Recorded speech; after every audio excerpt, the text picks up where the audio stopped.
Resentment doesn't kill sex overnight. It slowly makes desire feel unsafe. Resentment doesn't announce itself. It doesn't arrive as anger. It doesn't always come with fights or shouting. Most of the time, it arrives quietly. It begins as a feeling you ignore, a moment you swallow, a need you don't express because you're tired of explaining.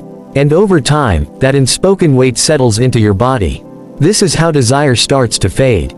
Not because you stopped loving your partner, but because something inside you stopped feeling safe enough to want closeness. When resentment lives in a marriage, sex stops feeling like connection.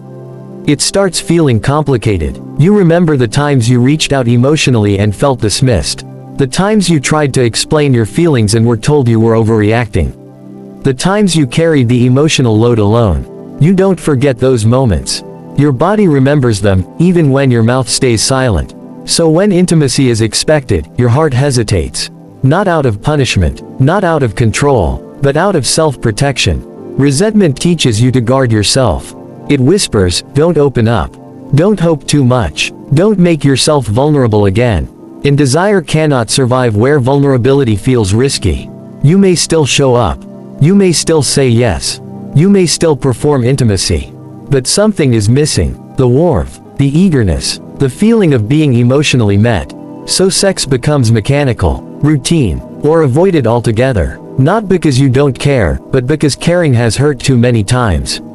And here's the painful truth. Resentment often grows in marriages where nothing looks obviously wrong. You're still together. You're still functioning. You're still responsible. But emotionally, you feel alone. And loneliness inside marriage creates distance that sex cannot bridge.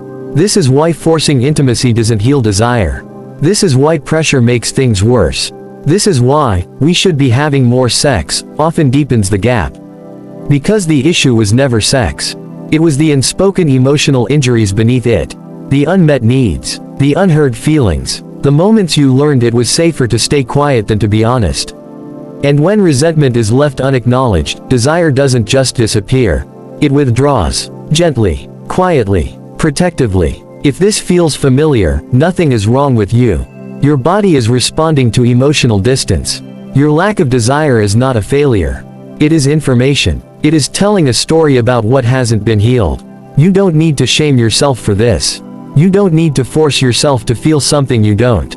Sometimes, the first step is simply noticing, I am not cold. I am not broken. I am carrying resentment that was never given space to breathe. And naming that truth, even silently, is the beginning of clarity. Because desire doesn't return through pressure. It returns through safety, through emotional presence, through feeling seen without having to beg. And until that happens, your body will continue to protect your heart in the only way it knows how.